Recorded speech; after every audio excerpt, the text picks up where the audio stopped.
আচ্ছা, এতদিনে আমার কাছে অনেক মানুষ জিজ্ঞেস করছেন যে কিভাবে ফোকাস রাইটিং লিখতে পারি বা কোন কোনগুলা পড়বো বা কিভাবে নোট করে পড়বো এই বিষয়ে। ঠিক আছে, তো আজকে আমি ফোকাস রাইটিং এর যতগুলা সেক্টর আছে সব সেক্টর নিয়ে একটু আলোচনা করতেছি, আর কিভাবে নোট করে পড়তে পারেন, কিভাবে কি করতে পারেন একটু বলি। হ্যাঁ, তো ফার্স্ট আমরা পড়বো হচ্ছে অর্থনীতি নিয়ে। তো আপনি দেখবেন যে কোনো পরীক্ষায় যদি ফোকাস রাইটিং আসে তো একটা ম্যাক্সিমাম থাকেই যে আপনি হচ্ছে অর্থনীতি রিলেটেড কিছু একটা থাকবে। এখন আপনি এরকম এক্সপেকটেশন করে যাবেন না যে আপনি যেটা পড়ে গেছেন ওইটাই চলে আসবে। ঠিক আছে, অর্থনীতি নিয়ে আসুক, কিন্তু ডিফারেন্ট টাইপের কিছু আসতে পারে। ঠিক আছে, তো যেটাই আসুক সেটাই আমরা কিভাবে কি করব একটু বলি। ঠিক আছে, তো আমি যেমন পড়তাম যে এফডিআই এবং বাংলাদেশ। এফডিআই মানে তো জানি, হ্যাঁ, ফরেন ডিরেক্ট ইনভেস্টমেন্ট। ওকে, সো ফরেন ডিরেক্ট ইনভেস্টমেন্ট মানে কি, বাইরের দেশ আমাদের দেশে যে ইনভেস্টমেন্টগুলো করে, তো এগুলা কেন করবে এগুলো একটু বুঝে বুঝে পড়বেন। যে আমাদের দেশে যদি ইনফ্রাস্ট্রাকচারাল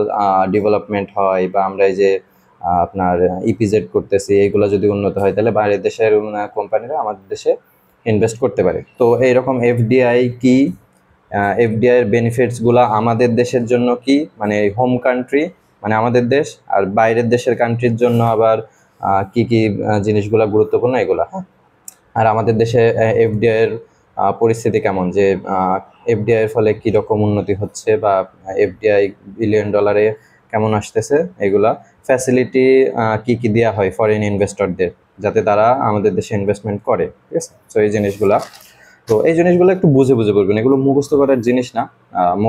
বুঝে বুঝে পড়ে আপনি ওখানে আসলে ফরেন ডিরেক্ট ইনভেস্টমেন্ট নিয়ে বানায়ও লিখতে পারবেন। হ্যাঁ, এরপরে মনে করেন যে ডলারের দাম বৃদ্ধি বা রিজার্ভ হ্রাস কেন হচ্ছে এটাই। তো আমাদের দেশে যে শুধুমাত্র ডলার মানে ডলারের বিপরীতে মুদ্রা হ্রাস পাচ্ছে এমন না, বিভিন্ন দেশেও পাচ্ছে, তো সে কোন দেশে কি এগুলো একটু পড়লেন। ঠিক আছে, এরপরে হচ্ছে কয়েকটি কারণ যে কেন ডলারের দাম বৃদ্ধি পাচ্ছে আর রিজার্ভ হ্রাস পাচ্ছে। এর কিছু কারণ আছে, যেমন মূল্যস্ফীতি বা চাহিদা যোগানের পরিবর্তন হয়ে যায়, জ্বালানি সংকট ও দ্রব্যমূল্য বৃদ্ধি। ঠিক আছে, উচ্চ মূল্যস্ফীতি, তারপর বৈশ্বিক নীতি সুদ হার বৃদ্ধি। এটা গুরুত্বপূর্ণ একটা জিনিস, যে বৈশ্বিক নীতি সুদ হার বলতে কি বোঝায়, যেমন ডলার নিয়ন্ত্রণ করে কারা, ডলার নিয়ন্ত্রণ করে হচ্ছে মানে ডলার হচ্ছে আমেরিকার মুদ্রা, তাই না? তো আমেরিকা যদি মনে করে যে তাদের আমরা যেমন হচ্ছে রিপো রেট বা রিভার্স রিপো রেটের মাধ্যমে কি সবকিছু রেট বাড়ায় কমায়, তো তারাও মনে করতে পারে যে ডলারের দাম বৃদ্ধি বা হ্রাস করতে পারে। হ্যাঁ, তো তাদের উপর আসলে অনেক কিছু ডিপেন্ড করে। হ্যাঁ, তো যুক্তরাষ্ট্র কিছু কিছু সময় ডলারের দাম বৃদ্ধি করতে পারে। তো এই কারণগুলো একটু বুঝবেন, যে বুঝে বুঝে করবেন। তারপরে বুঝবেন যে ব্যালেন্স অফ ট্রেড কি, ব্যালেন্স অফ পেমেন্ট কি। হ্যাঁ, এগুলো খুব গুরুত্বপূর্ণ জিনিস অর্থনীতির জন্য।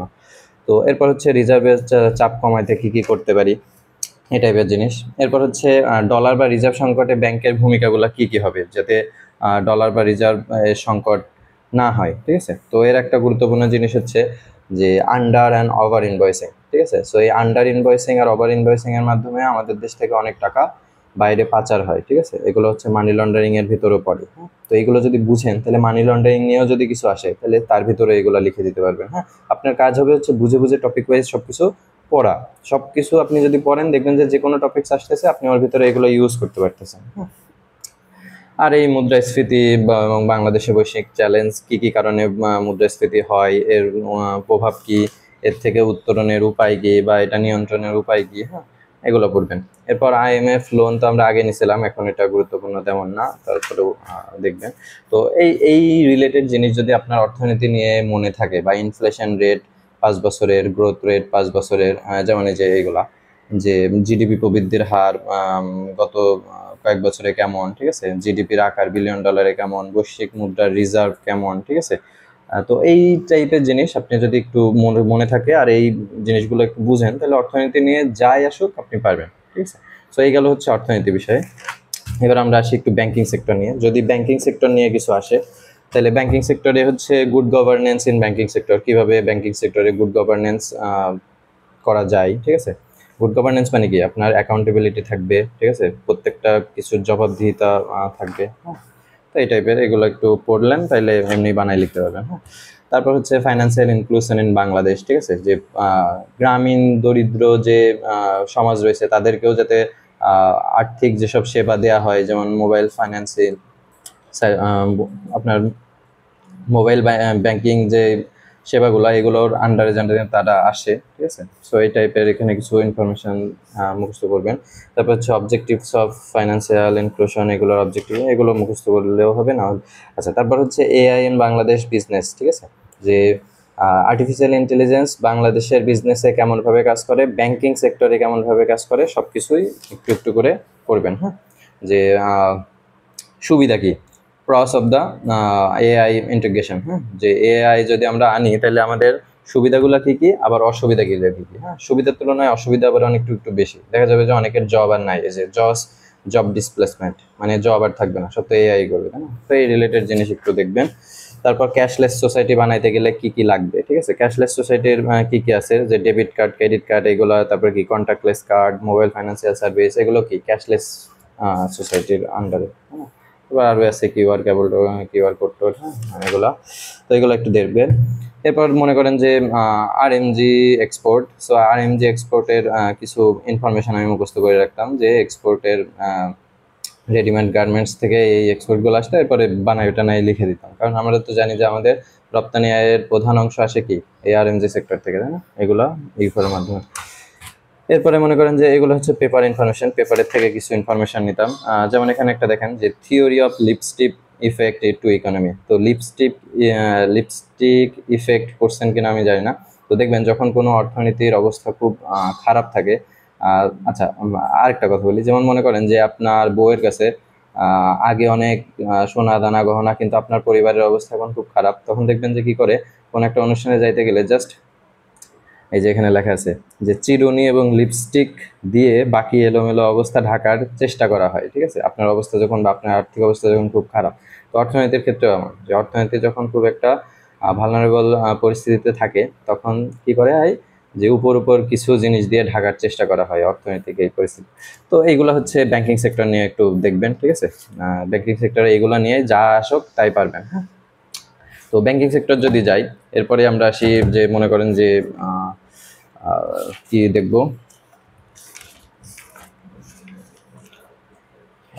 মনে করেন যে কৃষি রিলেটেড একটু দেখি, বা জলবায়ু রিলেটেড। হ্যাঁ, তো জলবায়ু রিলেটেড দেখেন যে এটা মনে করেন যে জলবায়ুর পরিবর্তনের ঝুঁকি। তো জলবায়ুর পরিবর্তনে কি অস্বাভাবিক তাপমাত্রা, তো গত 50 বছরে কত বাড়ছে, আগামীতে কত বাড়লে কতটুকু ডুবে যাবে, এই যে সমুদ্র স্তরের উচ্চতা বৃদ্ধি, কতটুকু উচ্চতা, যে বঙ্গোপসাগরের বর্তমান অবস্থা, বা সমুদ্র স্তরের 1 মিটার বাড়লে কতটুকু ডুবে যাবে। হ্যাঁ, এইগুলা জেনারেল ইনফরমেশন নামবে।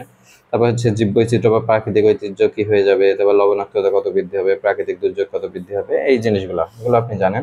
আর জলবায়ু পরিবর্তন মোকাবেলায় বাংলাদেশ সরকারের গৃহীত কার্যক্রম, যেগুলো কার্যক্রম হয়েছে। আচ্ছা, এটা আমি নোট করছিলাম হচ্ছে COP 27-এ, এখন তো COP 29 হয়ে গেছে। এখন 29-এর আপনি যে কোনো পেপার থেকে দেখবেন, সেখান থেকে ইনফরমেশন নোট করে নেবেন যে COP 29-এ কি কি নিয়ে আলোচনা করা হয়েছে। এইগুলোও কিন্তু এনভায়রনমেন্ট রিলেটেড ফোকাসের ভিতরেই পড়বে, ঠিক আছে। তারপরে যে জীবাশ্ম জ্বালানি নিয়ে বিতর্ক হয়েছে নাকি, তারপর একটা ফান্ড তৈরি করা হয়েছে। হ্যাঁ, তো সেই ফান্ডের অবস্থা কেমন, এগুলো পড়বেন। তারপর হচ্ছে কৃষিতে জলবায়ুর প্রভাব একটু দেখবেন, যে কৃষিতে জলবায়ুর প্রভাব কেমনভাবে পড়তেছে না পড়তেছে, এই রিলেটেড জিনিস। আচ্ছা, আর একটু দেখা যেতে পারে যে এখানে মনে করেন যে জলবায়ু পরিবর্তন। আচ্ছা, এখানে জলবায়ু পরিবর্তনের কারণ এগুলা, জলবায়ু পরিবর্তনের প্রভাব কি হইতে পারে, সমুদ্র বৃদ্ধি টিদ্ধি, এগুলা। আচ্ছা, জলবায়ু পরিবর্তনে হচ্ছে দায়ী দেশ, কোন দেশ বেশি দায়ী, এগুলো রিলেটেড একটু জলবায়ু পরিবর্তনে গৃহীত পদক্ষেপ। এরপর হচ্ছে বৈশ্বিক কিছু কনভেনশন আছে, যেমন রামসার কনভেনশন, সবুজ বিপ্লব, প্রথম পরিবেশ সম্মেলন, Vienna convention, Montreal protocol, Basel convention, ধরিত্রী সম্মেলন, এগুলো সবই কিন্তু এনভায়রনমেন্টের ভিতরে। তো আপনি যদি কোনো এনভায়রনমেন্ট রিলেটেড কোনো কিছু আসে, তার ভিতরে যদি এইগুলোকে একটু দিতে পারেন, মানে জাস্ট কয়েকটা কথা লিখতে পারেন, তাও ভালো। ক্লিয়ার? আমি আপনাকে বলতেছি না যে সব আপনি এখান থেকে মুখস্থ করেন। আচ্ছা, এটা হচ্ছে মুদ্রানীতি 2023-24, এখন তো 24-25 চলে আসছে, তো সেগুলো নিয়ে একটু পড়বেন, যে রিপো রেট কি, রিভার্স রিপো রেট কি, এগুলো বুঝে পড়বেন, নট মুখস্থ, ঠিক আছে। বুঝে পড়বেন যে এগুলোর কাজ কি, কেমন কি, এগুলো মুখস্থ করলে এমনি দেখবেন যে আপনি যে কোনো কিছু আসলে পারবেন, ঠিক আছে। আর ডলারের দামের রিজার্ভ হিসাব করুন, ঠিক আছে।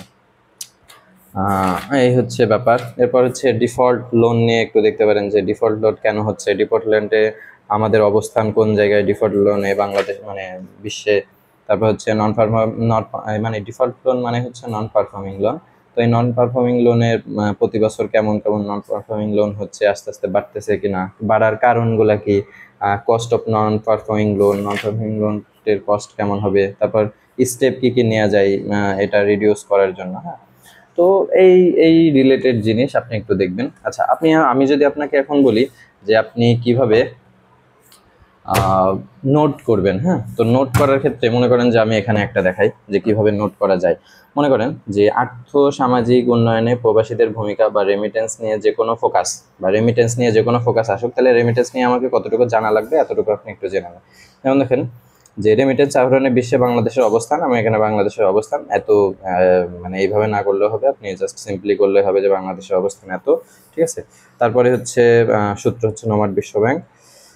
আচ্ছা, এরপর হচ্ছে দেশভিত্তিক জনশক্তি রপ্তানি এবং প্রবাসী আয়, আমরা কোন দেশে বেশি জনশক্তি রপ্তানি করছি? এখন তো জানি যে এখন হচ্ছে আমরা বেশি করতেছি কোথায়। আচ্ছা, বেশি হচ্ছে আমরা সৌদি আরবে যাই, আমাদের এখান থেকে সবচেয়ে বেশি, তারপর মালয়েশিয়া, সিঙ্গাপুর, কাতার, ওমান, এগুলো তো আছেই। আচ্ছা, এরপরে যে প্রবাসীরা কি পাঠাচ্ছে, প্রবাসীরা কর্মীদের পাঠানো রেমিটেন্স। সো এই রেমিটেন্সের হারটা একটু দেখে নেবেন যে কোন বছরে কত রেমিটেন্স আসছে, এটা একটু মুখস্থ করে ফেলবেন। হ্যাঁ, বাংলাদেশ ব্যাংক সূত্র। আচ্ছা, এরপর হচ্ছে কর্মসংস্থান। আর আমি এখানে শুধু কর্মসংস্থান লিখে রাখছি, আর এখানে লিখছি প্রবাসীরা দেশে ফিরে নতুন কর্মসংস্থান তৈরি করে। এখন মনে করেন যে কোনো প্রবাসী তো সারা জীবন ওখানে থাকে না, বা কিছু কিছু ফেরত আসে, তো ফেরত এসে তাদের কাছে তো অনেক টাকা থাকে, তারা কি করে বিভিন্ন ফার্ম খুলে, বিভিন্ন ইন্ডাস্ট্রি খুলতে পারে, বিভিন্ন, তো যার ফলে কি হয়, কর্মসংস্থানের সুযোগ সৃষ্টি হয়। তো এখানে জাস্ট কর্মসংস্থান লিখে রাখছি। ওকে, তারপর হচ্ছে দারিদ্র হ্রাস মানে কি, দেখবেন যে দরিদ্র পরিবারের লোকজন এখন আস্তে আস্তে হচ্ছে বাইরে যাওয়ার ট্রাই করতেছে। ঠিক আছে, তো আস্তে আস্তে মানুষ বাইরে যাওয়ার ট্রাই করলে কি হয়, তারা এই দেশে টাকা পাঠায়, সো তাদের পরিবারগুলো আস্তে আস্তে সচ্ছল হচ্ছে। সো এই ক্ষেত্রে হচ্ছে দারিদ্র আস্তে আস্তে হ্রাস পায়। তারপর হচ্ছে দক্ষতা ও প্রযুক্তি স্থানান্তরের মাধ্যমে দক্ষ জনশক্তি উন্নয়ন। তো এর মাধ্যমে কি হয়, যেমন বাংলাদেশ থেকে যখন বাইরের দেশে যায় মানুষ, তখন তারা হচ্ছে উন্নত নিউ টেকনোলজির সাথে পরিচিত হয় বা তার মাধ্যমে কাজ করে। তখন কি হয়, বাইরের দেশ থেকে যখন তারা এই দেশে আসে, তখন সেই টেকনোলজিগুলো ইউজ করার ট্রাই করে বাংলাদেশের ভিতরে। তার মানে কি আমাদের দেশেও তাহলে প্রযুক্তি স্থানান্তর হইলো, তারপরে কি দক্ষ জনশক্তিও এখানে উৎপাদন হইলো। ঠিক আছে, সো এইগুলা একটু বুঝে বুঝে পড়ে জাস্ট এই কিওয়ার্ডগুলা লিখে রাখবেন। হ্যাঁ, কারণ আপনি যখন পরীক্ষার হলে যাইতে যাবেন, তখন আপনি জাস্ট এই কিওয়ার্ডগুলা দেখে যাবেন, যতটুকু আপনার মনে থাকে। কারণ মানে পৃষ্ঠার পর পৃষ্ঠা যদি আপনি লিখে যান, দেখবেন যে আপনি রিভিশন দিয়েও যাইতে পারতেছেন, বা আপনার এত মনেও নেই, বা আপনার তো সময়ও নাই ফোকাস লাগায়। ঠিক আছে, তাহলে চেষ্টা করবেন যে একটু অল্প অল্প করে করে ফেলা। হ্যাঁ, নোট করে ফেলা। এরপরে এদিকে একটু দারিদ্র হার, এগুলো নিজেরা মুখস্থ করবেন। জাতীয় বাজেট 2025-26-এর আকার টাকার কেমন, এগুলো হবে। তো ব্যাপার হচ্ছে আপনি নিজে নোট করে পড়বেন, আর এই সেক্টরগুলো একটু ভালো করবেন, আর এর সাথে হচ্ছে রিসেন্ট যে টপিকগুলো আসতেছে এইগুলো একটু ভালো করে দেখবেন, তাইলে আশা করি যে ফোকাসে ভালো করতে পারবেন। ঠিক আছে, ধন্যবাদ।